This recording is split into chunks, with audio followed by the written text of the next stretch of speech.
Hello, my dear students. How are you all? Our today's topic is the causes of the first struggle of freedom. Students, जब भी दो लोगों के बीच में battle होती है, फाइट होती है, तो उसके पीछे कुछ ना कुछ रीज़न ज़रूर होते हैं। अब चूंकि जो इतना बड़ा फर्स्ट स्ट्रगल हुआ था, उसके पीछे बहुत सारे रीजंस थे, क्योंकि हर कैटेगरी का आदमी उनसे अफेक्टेड था, ब्रिटिश पॉलिसीज से। तो चलिए, जो पहला रीज़न था वो था political reasons, then attack on Indian languages, culture and its traditions. हमारी जो भाषा थी, हमारी संस्कृति थी और जो हमारी पुरानी परंपराएं थी, उनके ऊपर जो ब्रिटिश पॉलिसीज़ ने अटैक किया था, वो भी एक रीज़न था।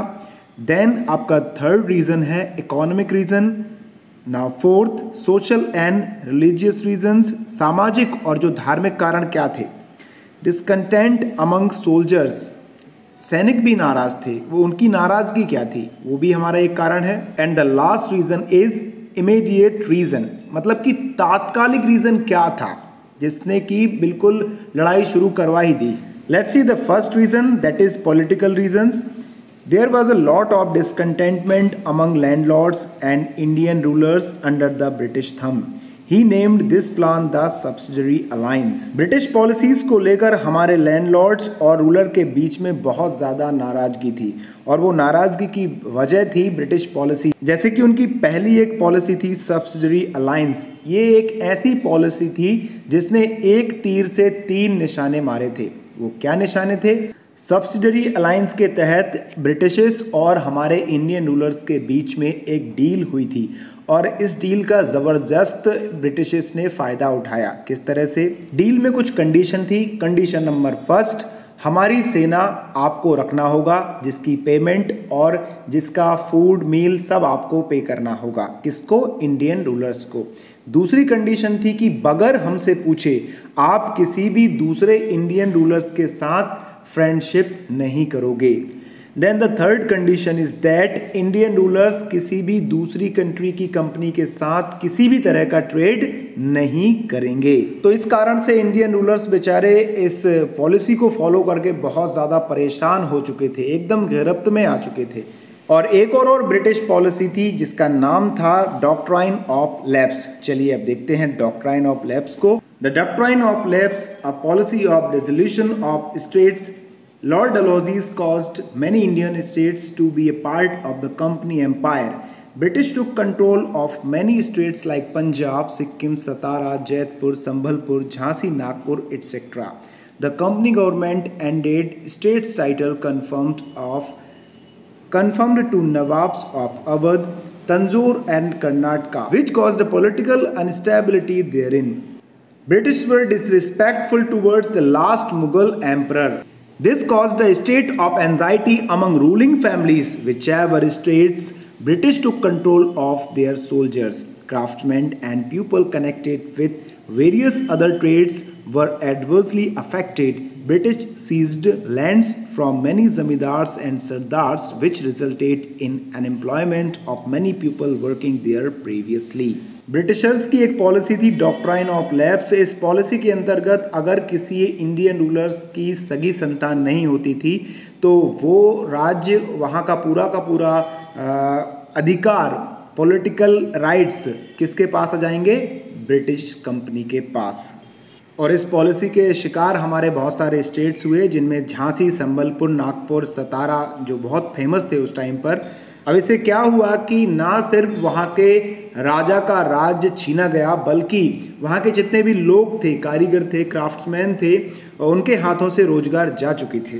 Now come to third point, that is attack on Indian languages, culture and its traditions. The education policy formulated by Lord Macaulay was an attack on Indian culture and education system. Lord Macaulay was prejudiced and was against education in vernacular languages.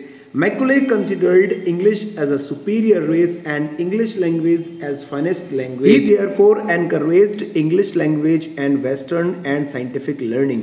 But at that point of time, Lord Macaulay's aim was to protect the interest of British rule in India by providing English education and prepare a class of people who would help in running of British administration.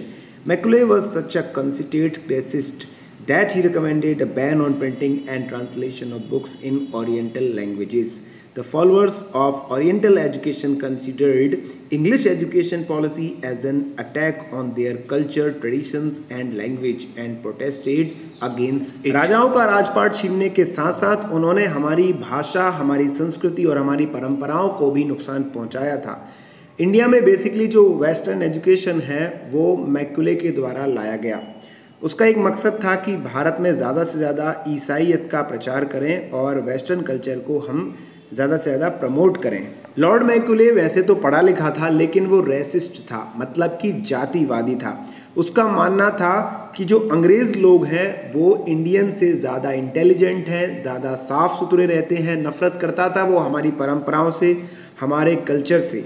वो चाहता था कि India में जो education है वो उनकी local languages में ना होकर ज़्यादा से ज़्यादा इंग्लिश लैंग्वेज में हो। अब इसमें भी उनके दो फायदे थे, एक तो ये उनकी भाषा का प्रचार होता और दूसरा वो अपनी बातों को, अपने रूल्स एंड रेगुलेशन को बड़ी आसानी से लोगों तक पहुंचा पाते, क्योंकि इंडियंस को अंग्रेज़ी समझ में आती नहीं थी और अंग्रेज़ों को हिंदी समझ में नहीं आती थी। इसलिए वो कुछ बोलते थे और इंडियंस कुछ समझा करते थे।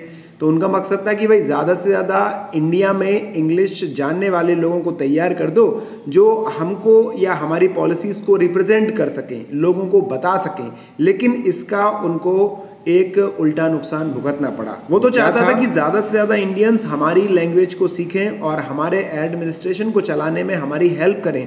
लेकिन उल्टा दुष्परिणाम ये हुआ कि जब हमारे यहाँ के लोगों ने ब्रिटिश कल्चर को, वेस्टर्न कल्चर को, वहाँ की हिस्ट्री को पढ़ा और जब उन्होंने देखा कि भाई पहले लोग वहाँ भी गुलाम हुआ करते थे, लेकिन उन्होंने किसी तरह से उनके खिलाफ आवाज़ उठाई, उनके अत्याचारों के खिलाफ विद्रोह किए और वो आज़ाद हो। तो इसी तरह से जब हमारे लीडर्स ने उस हिस्ट्री को पढ़ा, उस कल्चर को पढ़ा, तो उसका सहारा लेकर, उसको पढ़कर उन्होंने अंग्रेज़ों के खिलाफ रिवोल्ट किए।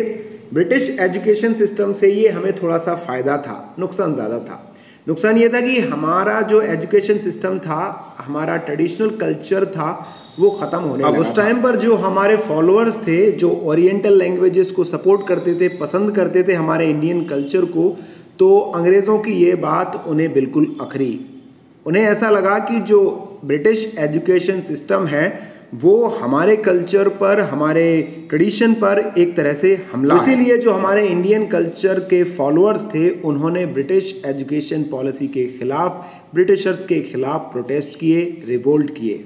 ये भी एक बहुत बड़ा कारण था फर्स्ट फ्रीडम स्ट्रगल का। Now come to the fourth, that is economic reasons. The land management policies of company government proved disastrous for the farmers. Heavy taxes imposed on farmers caused them to fall in the clutches of local money lenders and remain under debts. In order to sell more and more finished goods manufactured in England, the British government discouraged the cottage industries of handlooms and handicrafts. अब British government की जो land management के regarding जितनी भी policies थी, उन्होंने Indian farmers को बड़ा नुकसान पहुंचाया। एक फ़िक्स अमाउंट का टैक्स रख दिया कि भाई आपको अपनी खेती पर इतना टैक्स गवर्नमेंट को देना पड़ेगा, भले ही आपके यहाँ कुछ पैदा हो या ना हो।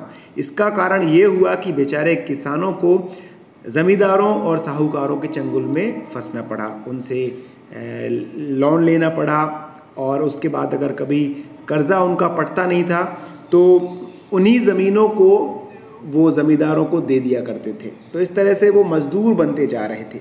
दूसरी तरफ ज़्यादा से ज़्यादा प्रोडक्शन होता था कहाँ पर? इंग्लैंड में, और वहाँ पर जो तैयार माल होता था उसको इंडिया में सप्लाई किया जाता था। अब इससे जो हमारे ट्रेडिशनल हैंडलूम्स थे और हैंडीक्राफ्ट थे उनको बड़ा नुकसान हुआ। उनका माल बिकता नहीं था क्योंकि वो हाथों से बनाते थे। अब फैक्ट्री से जो माल तैयार होता था वो इंडिया में बिक जाता था। तो इस तरह की इकोनॉमिक पॉलिसीज़ के अगेंस्ट जो हमारे इंडियन फार्मर्स थे, जो हमारे हैंडीक्राफ्ट्स थे, उन्होंने फर्स्ट फ्रीडम स्ट्रगल में पार्टिसिपेट किया। The fourth reason is social and religious reasons, आर्थिक और सामाजिक कारण। The social and religious policies of company government caused a lot of discontent among Indians. Indians developed an apprehension that company government was bent upon destroying their religion and traditions. Major advertence Major Edward's statement was the ultimate aim of the British rule was to make India a Christian country. Company government made many laws and took major steps to eradicate the social evils prevailing in India. Indians considered this as an interference in their social life. Spread of Christianity, enticement of Indians for conversion to Christianity, Christian education in educational institutes were the reasons which caused discontentment among Indians. अब ऐसा नहीं है कि British government ने सिर्फ economic, language और political policies ही बनाई, उन्होंने हमारी सोशल और रिलीजियस लाइफ को लेकर भी बहुत सारी पॉलिसीज बनाई जिन्होंने हमारी रिलीजियस और सोशल लाइफ को डिस्टर्ब किया। देखिए, इंडिया में उस टाइम से लेकर अभी तक, अब तो ज़्यादा नहीं है लेकिन उस टाइम पर कुछ ज़्यादा ही था, लोग धर्म को लेकर बहुत ज़्यादा सीरियस हुआ करते थे। आप मुझे कुछ बोलते हैं, कोई मतलब नहीं, लेकिन अगर आपने किसी बंदे के रिलीजन को लेकर कोई बात कही तो लड़ाइयाँ छिड़ जाती। ब्रिटिशर्स चाहते थे कि ज़्यादा से ज़्यादा इंडिया के अंदर लोग अपने मेन रिलीजन को छोड़कर क्रिश्चियन मतलब कि ईसाई धर्म को अपनाएं। इसको लेकर वो गरीब जो भोले वाले लोग हुआ करते थे उनको कई तरह के लोभ दिया करते थे, जैसे कि आप हमारे धर्म को अपना लो, हमारी रीति रिवाजों को अपना लो, हम आपको खाना देंगे, हम आपको कपड़े देंगे, हम आपके बच्चों को पढ़ाएंगे, आपकी सेवा करेंगे। तो इस तरह से केरल साइड उन्होंने बहुत सारे लोगों को उनके मेन रिलीजन को छोड़कर क्रिश्चियनिटी में कन्वर्ट करवाया। उस टाइम पर कुछ हमारी बुरी प्रथाएं थीं जिन्हें धर्म से जोड़कर माना जाता था, उन्हें अंग्रेज़ों ने ख़त्म करवाया। जैसे सती प्रथा पर अंग्रेज़ों ने रोक लगवाई, विडो रीमैरिज स्टार्ट करवाई। ब्रिटिशर्स के ये स्टेप्स आज हमें अच्छे लग सकते हैं लेकिन उस टाइम के लोगों को नहीं लगे। ब्रिटिशर्स ने उस टाइम पर एजुकेशनल इंस्टीट्यूट्स में क्रिश्चियन एजुकेशन सिस्टम स्टार्ट कर दिया, तो इसको लेकर जो हमारे बुद्धिजीवी थे वो भड़क गए, उन्हें ठेस पहुंची यार कि हम अपने धर्म को हमारे स्कूल्स में, हमारे विद्यालयों में नहीं पढ़ा सकते, तो ये तो बड़ी दिक्कत वाली बात है। तो इंडिया के फर्स्ट फ्रीडम स्ट्रगल में हमारे देश के समाज सेवियों और हमारे देश के बुद्धिमान लोगों का स्ट्रगल में पार्टिसिपेट करने का ये एक कारण था। Discontent among soldiers. Owing to the policies of company government, there was a lot of discontent among soldiers. Although the existence of company government solely depended upon Indian soldiers, the Indian soldiers were meted out unfair and discriminatory treatment. Indian soldiers were denied promotions. They were paid less remuneration as compared to their European counterparts. European officers looked down upon Indian soldiers. Due to religious constraint, Indian soldiers were not inclined to cross the sea, yet they were forced to sail and participate in wars. Besides this, Indian soldiers were an integral part of the Indian society. Therefore, the suffering of rulers, landlords, farmers, craftsmen affected them as well. Company government had forbidden Indian soldiers to apply tilak on their forehead, keep a choti, moustache and beard. These restrictions hurt the religious feelings of soldiers. As a result, discontent was on rise among various sections of the society against the foreign rule. Around the same time, a new rifle was introduced. Its cartridge had cow fat and pig's lard out it. While loading the cartridge in the rifle, the cartridge needed to be cut with the teeth at the corners. Indian soldiers did not want to use such cartridges, which became immediate reason for the revolt. British policies के लिए Indian soldiers के दिलों में नाराजगी, ये जो reason था वो अंग्रेज़ों के लिए थोड़ा घातक सिद्ध हुआ। उसका कारण ये था कि जितने भी अंग्रेज़ थे, जितनी भी उनकी आर्मीज थी, सबसे ज़्यादा उनमें इंडियन सोल्जर्स थे, क्योंकि अगर यूरोपियन ऑफिसर्स की सिक्योरिटी इंडियन सोल्जर्स नहीं करेंगे तो वो बच पाते क्या? बिल्कुल नहीं बच पाते। लेकिन ब्रिटिशर्स उनके खिलाफ ही काम करने लगे। किस तरह से? उनसे वो नफरत करते थे, ना उन्हें प्रमोशन दिया जाता था, ना उतनी पेमेंट दी जाती थी जितनी कि उनके साथ काम करने वाले यूरोपियन सोल्जर्स को दी जाती थी। काम दोनों बराबर करते थे। तो इंडियन सोल्जर्स ने सोचा कि यार ये तो हमारे साथ पक्षपात हो रहा है भाई। बहुत ज़्यादा मेहनत करने के बावजूद इंडियन सोल्जर्स को ब्रिटिश जो ऑफिसर्स थे वो बड़ी नफरत की नज़र से देखते थे, बहुत नफरत करते थे। अपनी धार्मिक मान्यताओं को लेकर जो इंडियन सोल्जर्स थे वो समुद्र को पार करके दूसरे देशों में नहीं जाना चाहते थे, लेकिन चूंकि वो ब्रिटिश आर्मी के हिस्से थे, ब्रिटिश ऑफिसर्स के कहने पर उनको ज़बरदस्ती ना चाहते हुए भी समुद्र को पार करके वर्ल्ड वार में पार्टिसिपेट करना पड़ा। जब अंग्रेज भारतीय किसानों से, जमींदारों से, मजदूरों से, कारीगरों से नफरत करते थे, उन पर अत्याचार करते थे, तो भाई दर्द तो इंडियन सोल्जर्स को भी होता था। क्यों? क्योंकि कहीं ना कहीं वो भी तो इंडियंस ही थे। कंपनी गवर्नमेंट ने रूल बना दिया कि भाई जितने भी सैनिक हैं वो ना तो माथे पर तिलक लगाएंगे, ना मूछें रखेंगे और ना ही दाढ़ी रखेंगे। हिंदू धर्म में तिलक लगाना गर्व का प्रतीक माना जाता है, मुस्लिम धर्म में दाढ़ी रखना एक सम्मान की बात है। लेकिन ब्रिटिश गवर्नमेंट ने रूल बना दिया कि ना तो हिंदू तिलक लगाएंगे और ना ही मुसलमान अपने चेहरे पर दाढ़ी रखेंगे, सबको वैसा ही करना होगा जैसा हम नियम बनाएंगे। तो ये बात बिल्कुल नागवार गुजरी सैनिकों को। यहाँ तक तो बात ठीक थी, लेकिन उस टाइम पर यूरोप से एक ऐसी राइफल आई जिसके अंदर जो कारतूस भरा जाता था, उस कारतूस के ऊपर गाय और सुअर के चमड़े से बनी हुई एक लेयर लगी रहती थी। अब जैसे ही सैनिक उस कारतूस को बंदूक में डालते तो उस कारतूस के ऊपर जो गाय और सुअर के चमड़े की जो लेयर थी उसे मुंह से छीलना पड़ता था। अब तो भाई अत्याचारों की हद हो गई। फिर क्या, इंडियन सोल्जर्स ने उस कारतूस को यूज करने के लिए मना कर दिया और फिर वहां के जो इंडियन सोल्जर्स थे उन्होंने ब्रिटिश आर्मी के खिलाफ, ब्रिटिशर्स के खिलाफ जंग छेड़ दी, जो बाद में 1857 का इमीडिएट रीजन यानी कि तात्कालिक कारण बना। Now let's understand the last reason, that is immediate reason. On 29th March 1857, a soldier named Mangal Pandey refused to use the Lardate cartridge and shot a British officer in a fit of anger. Mangal Pandey was arrested and executed on 8th April 1857. Mangal Pandey was the first one to sacrifice his life in the revolt. 29th March 1857 को बंगाल की एक British army में Indian soldier जिसका नाम मंगल पांडे था, उसने लार्डेट cartridge को मुंह से छीलने के लिए मना कर दिया और गुस्से में आकर एक ब्रिटिश ऑफिसर को वहीं गोली से उड़ा दिया।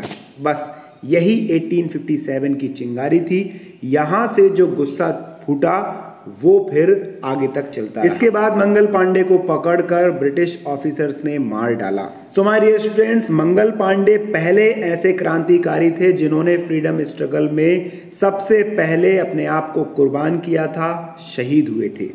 So my dear students, here we are going to stop this topic. I hope you have enjoyed this topic and you have understood very well about this topic. So students, इस topic से आपका at least one short type answer complete होता है और at least two very short type answers complete हो सकते हैं। Students, social science में आप ऐसा बिल्कुल भी ना सोचें कि जो क्वेश्चंस आपके चैप्टर्स में दिए हैं वैसे के वैसे ही आपको एग्जाम में पूछे जाएंगे। अलग से क्वेश्चंस भी वो पूछ सकते हैं। इसीलिए आपको टॉपिक अच्छी तरह से समझना है और अपने आंसर्स लिखने आपको आना चाहिए। इसलिए आपको हर एक टॉपिक को बहुत अच्छी तरह से समझना चाहिए, बार बार पढ़ना चाहिए। If you like our video, press the like button and leave a comment compulsory. Thanks for watching me.